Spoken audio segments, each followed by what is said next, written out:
Donistapala.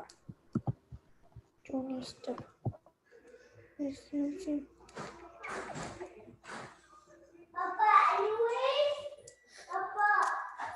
You bought this. Why do you want to drink? If you bought this, you're not drinking it, right? I said what? Yeah, you. I don't want this. Get some. I know when I have to drink. That's one rule. Oh, I remember. Yeah. Wait.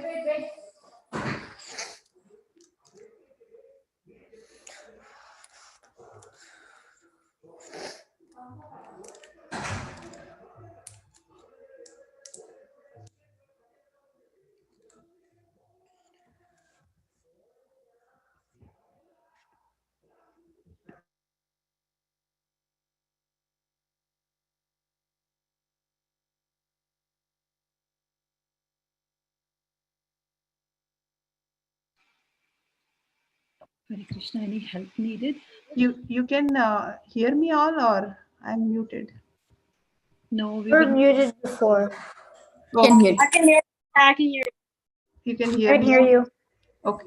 Let me share my screen. Some reason I was talking, but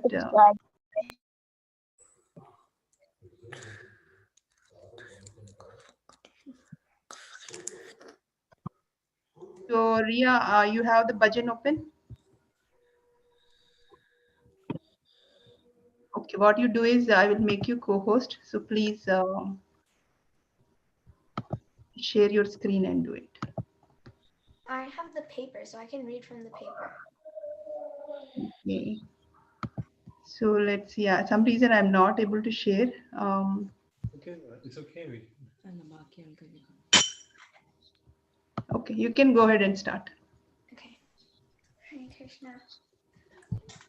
Namami Shwaram Sachitanandarupam Lasat Kundalam Gokule Prajamanam Yashoda Biyulokala Tavamanam Paramristamadhyantato Sutya Gopya Rudantamunita Yugmam Mrijantam Karambojayugmina Tatankanetam Muhushvasakam Papirekangakanta Pita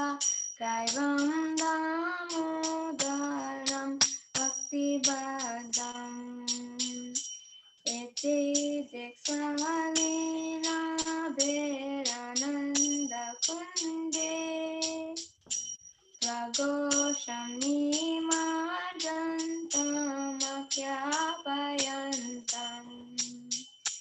Sadiyashitaneshu Bhaktijitatvam Punapimatastam Sata Rittirande Varam Devamuksham Namuksham Vadinda Nachanyam Vineham Varishadapiha Idam Deva Purnata Gopala Balam Sadami Manasya Virasam Kimanye Idam Demukam Bojamatyan Tanile Vitam Kuntalai Snigda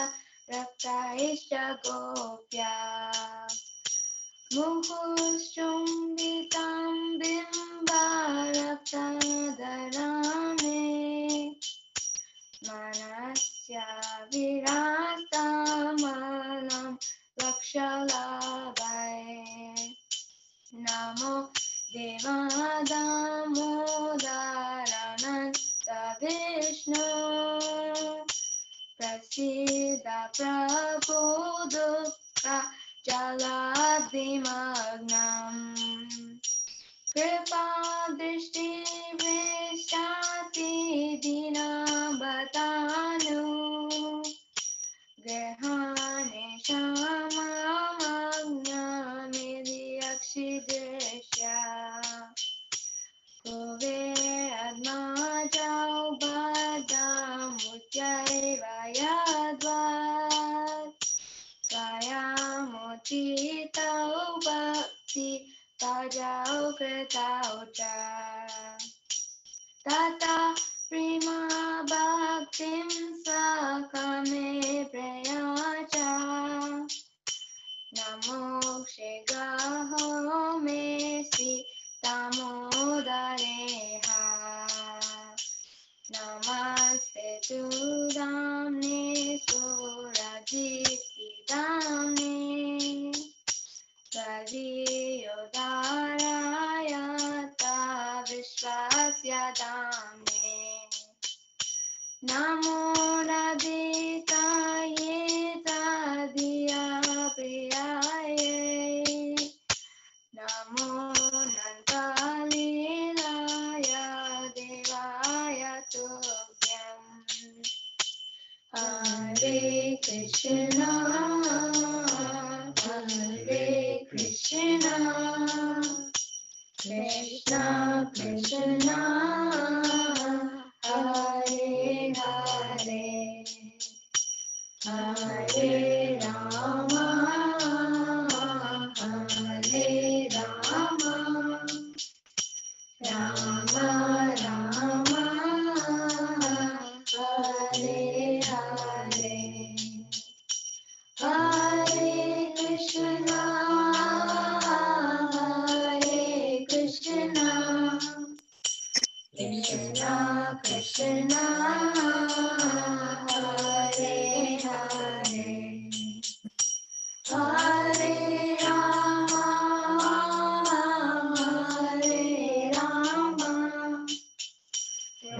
Rama Rama Hare Hare Hare Krishna.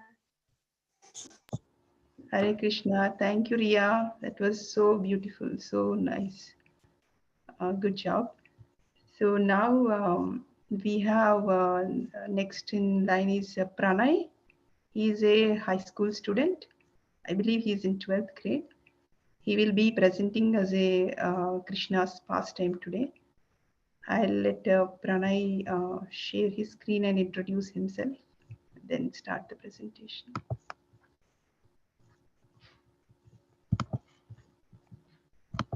It's not letting me share my screen. Yeah, I just made you as co-host. You can be able to share now. Oh, okay. Pranay, you can introduce yourself and maybe tell us what pastime you're sharing.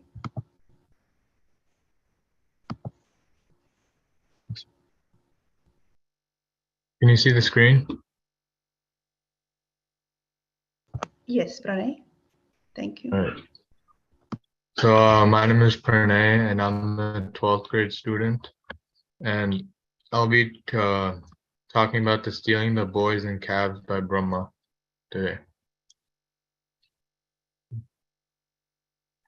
So the story starts off after the killing of Aghasura, who's a snake demon. You can see the picture on the bottom right. And Krishna and the cowherd boys went out a picnic for the calves, and then the calves looked at the green grass far away, and they were very attracted by it, so they went to eat the grass. And then the cowherd boys, they saw the cows go far away, so they wanted to get them back. But Krishna was like, no, you can eat your food and I'll go get them. So then after that, Krishna went to retrieve the calves, and then Brahma was like, he wanted to see how powerful Krishna was. So he took all the calves and the boys and they hid them. And then Krishna, so he knows everything, so he already knew about this. And in order to show Brahma about his power, Krishna expanded himself into all the calves and the boys. So And then the calves and the boys actually became more attached to their mothers than previously. And then after 1 year passed, Brahma saw Krishna still he was still in the form of the cows and the boys. And Krishna then exhibited the cows and the boys as four-armed forms of Narayana to show how powerful he is. And this caused Brahma to realize the Lord's power, and Krishna showered his blessings onto him, releasing him from the illusion that Krishna is a normal being. Yeah, that's it.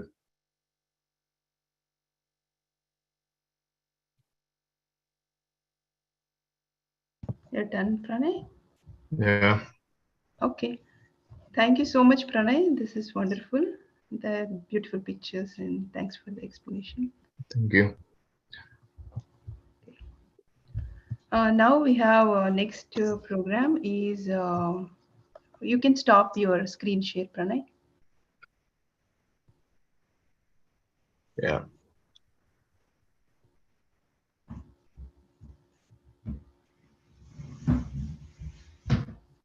All right, got it. Okay, thank you. Yeah, now we have a next program. We have a special guest speaker today, Her Grace Geeta Mataji, who has been serving Atlanta community through her preaching for over last 30 years. And Mataji is the Siksha Guru of Subal Saka Prabhu, who is Suresh Garu, and Amrita Gaurangi Mataji, who is Aruna Garu. And Mataji also serves ISKCON Atlanta through her wonderful Sunday feast discourses and other services. And thank you, Mataji, for making time for Gita Wise families. We look forward to hear your enlightening words and explanations of Shloka 6 of Damodar Ashtakam. And over to you, Mataji. Thank you very much. Hare Krishna to all of you. That was wonderful singing of Damodar Ashtakam and explanation of the pastime. Thank you so much for allowing me, giving me this opportunity.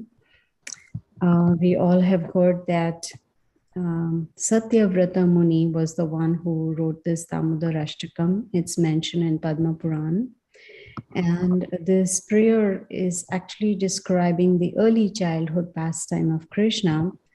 And it also illustrates a very important point, how to achieve perfection by surrendering to Lord Damodara. Now, here's this pastime, because he was tied up by the rope to the grinding mortar, he got this name Damodar. The sixth verse of this Damodar Ashtakam is in one way prayers to Lord Damodar, where it says Namo Deva Damodaran Ananta Vishnu Prasida Prabho Dukha Jalapti Magnam Kripa Drishti Vrishtyati Dinam Batano Grihanesha Mamagnam Idyakshi Drishya.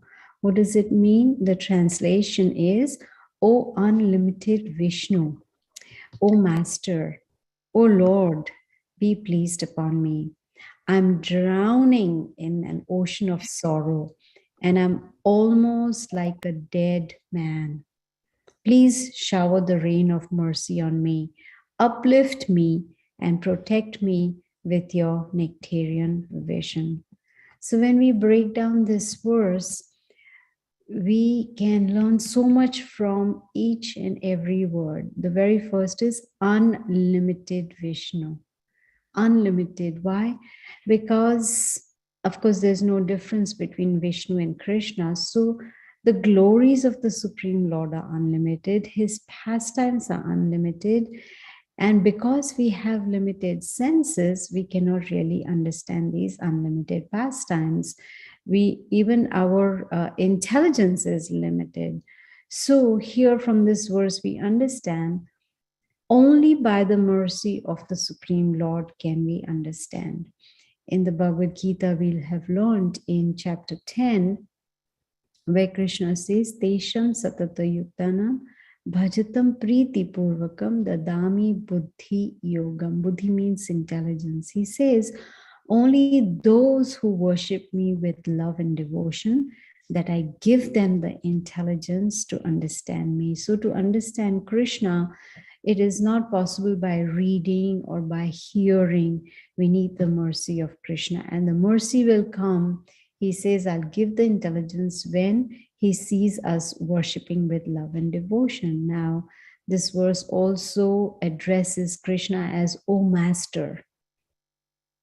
In the Bhagavad Gita purport, Srila Prabhupada says, Jivera Swarup Hoy Krishnera Nityadas, that our Swarup, our original constitution position is to be the eternal servant of Krishna. So he is the master and we are the servants. Unfortunately, most people in this material world think they are masters, but that is not true. We need to become conscious of our position. And then this verse talks about, please be pleased with me. Now, if we don't put in our efforts, if there is no endeavor from our part, how can that please Krishna? Krishna has explained to us in the Bhagavad Gita how we can please him. We need to make that effort, that endeavor. And just by following the instructions of Bhagavad Gita, like in the 18th chapter, Krishna says, Sarva Dharman Parityagya Mam Ekam Sharanam Raja Aham Tvam Sarva Papebhyo Moksha Ishyami Masucha. Masucha means do not fear. He's giving us a guarantee that if we follow his instructions, abandon all varieties of religion and just surrender only unto him. And how? By Satatam Kirtayanto Mam, that always we are chanting the glories of the Supreme Lord, chanting the holy name. You see, this is what is going to please Krishna. So just by praying, oh Lord, please be pleased with me, that is not going to work. Krishna needs to see our efforts and our endeavors. Then the verse goes on to say, drowning in an ocean of sorrow. You go and knock on any door in this world, any house, you knock on the main door, we will always find one or the other type of suffering. It could be suffering of the body, suffering of the mind. It could be there are 7 kinds of miseries that are there in this material world. And Krishna explains them, Adhyatmika, Adidevika, Adibhautika. These are the 3 kinds of miseries. Miseries caused by mind and body, miseries caused by material nature, miseries caused by other living entities. And besides these, there are 4 more miseries: birth, disease, old age, and death. So in all these 7 types of miseries are there in this material world. And that is why the prayer is that I'm drowning in an ocean of sorrow. Drowning. You know how it feels, drowning? I don't know how many of you have experienced drowning. I hope none of you have experienced that, but it's not very pleasant at all. It's very unpleasant because, there is choking, unable to breathe. So here he's saying, I'm drowning in an ocean of sorrow. In Bhagavad Gita, Krishna says, Dukhalayam Ashashvatam. This material world is a place of misery and it is temporary. But in Srimad Bhagavatam, we learn, Kalir dosha nidhi rajan asti ek mahan guna. Even though this Kali Yuga is an ocean of faults, dosha, faults, but there is one good quality. And what is that one good quality?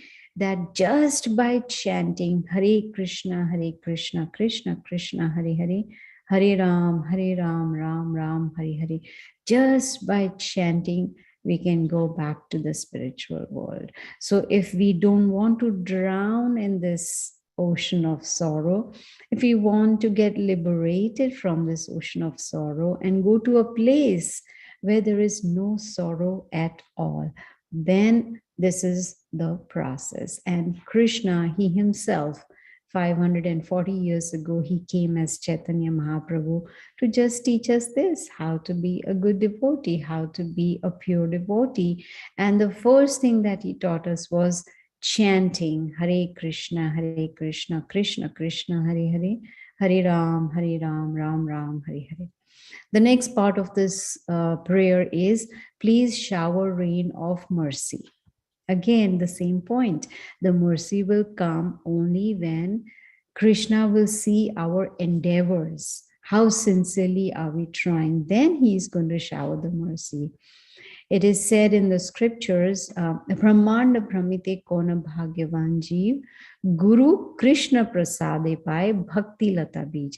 That seed of devotion is given to one Bhagyavan Jeev. We all of us who are there on this Zoom meeting, we are all very fortunate because we have got the opportunity to hear about Krishna. So in the Brahman, so many living entities are moving, but only Bhagyavan Ji, fortunate souls, they get the seed of devotion. So that seed of devotion comes from Guru and Krishna. So it is Guru who can shower mercy upon us. How?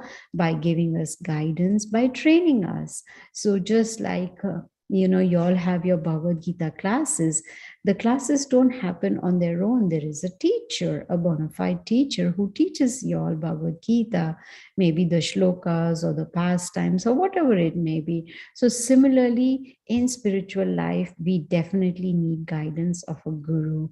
Then in this prayer, he's praying to uplift me. He says, please uplift me. We cannot...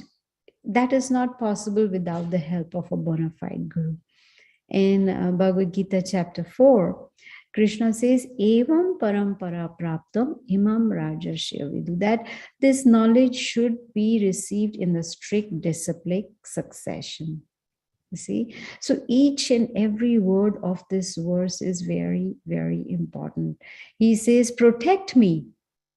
Now, just asking for protection, it doesn't come automatically. We have to put in that effort. And what is that? Krishna says when he sees someone surrendering unto him, he automatically gives protection. We've got examples, many examples in Srimad Bhagavatam. One of them that comes to my mind is Prahlad Maharaj. He was protected by Lord Vishnu. His father Hiranyakashipu made his life hell. But it didn't matter to Prahlad Maharaj at all because he was completely surrendered to Lord Vishnu. We heard about Gajendra, the elephant. He was also protected by Lord Vishnu. So protection will come as soon as Krishna will see our sincere surrender unto him. Then he says, protect with nectarian vision. Now one may wonder, is that possible? Yes, that is possible. That vision, that spiritual vision, just like Arjuna was given the divine vision to see the universal form.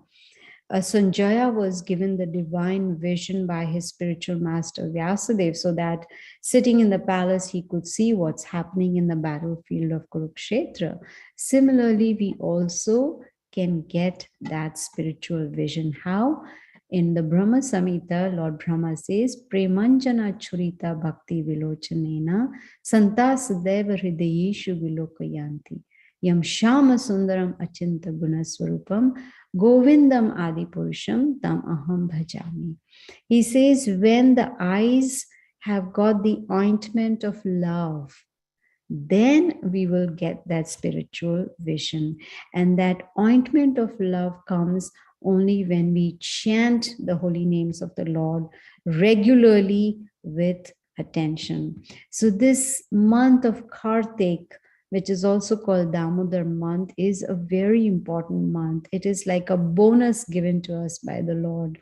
And in this month, the devotees, they offer ghee lamps, maybe once or twice a day, while singing this Damodar Ashtakam on a daily basis. Now, what are the benefits? It is said that just by offering these ghee lamps, one can perish sins of many lifetimes. It is equal to performing all the different fire sacrifices. It is equal to bathing in all the holy rivers. So there are many benefits, and devotees, they some devotees, they take a vow, spiritual vow in this month, you know, because it's the holiest of all months. Someone may decide to give up something that's very dear to them, maybe like eating sweets or whatever it may be. Someone may decide, you know, to chant more rounds, to chant more attentively, you see. So this month gives us an opportunity to increase our progress in our spiritual lives. So bathing early in the morning, chanting Hare Krishna, Krishna Krishna, Hare Hare, Hare Ram, Ram Ram, Hare Hare. All these activities, spiritual activities, will help us to purify our mind, our senses, our intelligence, and help us to become fully Krishna conscious. Now, when Krishna sees our intention, you know, during this month, or even otherwise, when he sees our intention is to develop love for him, then he will come running just to embrace us with open arms. So the purpose of, you know, our activities in this holy month is to somehow or the other utilize our time very wisely, so that we can become fully conscious of Krishna. Chant more, read more, hear more, associate more with devotees, chant sincerely, attentively on a daily basis. Because what will happen when we chant and we read Srila Prabhupada's books, then our intelligence will get purified. And if we have any doubts, those doubts will be removed. And one thing that I have noticed is, especially for you young children, that would really help in this month of Kartik, especially, is to reduce social media. I know children are very tempted towards social media, whether it is Facebook, Twitter, Instagram, Google, YouTube, whatever it is. Try to reduce the time spent in all these activities, because this holy month, this is very dear to Srimati Radharani, and of course it's a very dear month for Krishna. He calls it the holiest of all the months. So we have this special bonus that whatever spiritual activities we perform in this month, we get the benefit 10 times more. So for instance, if we chant one round, it would be as if we have chanted 10 rounds. Of course, that doesn't mean that, you know, we just chant one round, but the more devotional activities we perform in this month, the more we will get the mercy and blessings of Krishna. So this is basically the summary of this one verse number 6. So it's 8:30, so I'll stop here. Thank you. Hare Krishna. Hare Krishna Mataji, thank you so much, Dandavat Pranam. It was so beautiful and nectarian class, and the explanation was wonderful, how to put our efforts, full efforts to please the Lord, and what is the importance of the chanting. Thank you so much, Mataji. And thank you for your valuable time and association with all the Gita Wise families. We are so fortunate to have your association. I think we can end the call now, because I think that is the end of our program. Let's say Hare Krishna. Hare Krishna, Hare Krishna, Krishna Krishna, Hare Hare, Hare Rama, Rama Rama, Hare Hare. Hare Krishna, Krishna Krishna, Hare Hare, Hare Rama, Rama Rama, Hare Hare. Hare Krishna, Krishna Krishna, Hare Hare, Hare Rama, Rama Rama, Hare Hare. You all can unmute. Hare Krishna. Hare Krishna. Hare Krishna. Hare Krishna. Thank you, Mataji. Hare Krishna. Hare Hare Krishna. Hare Krishna. Hare Krishna. Hare Krishna, Mataji. Thank you. Hare Krishna.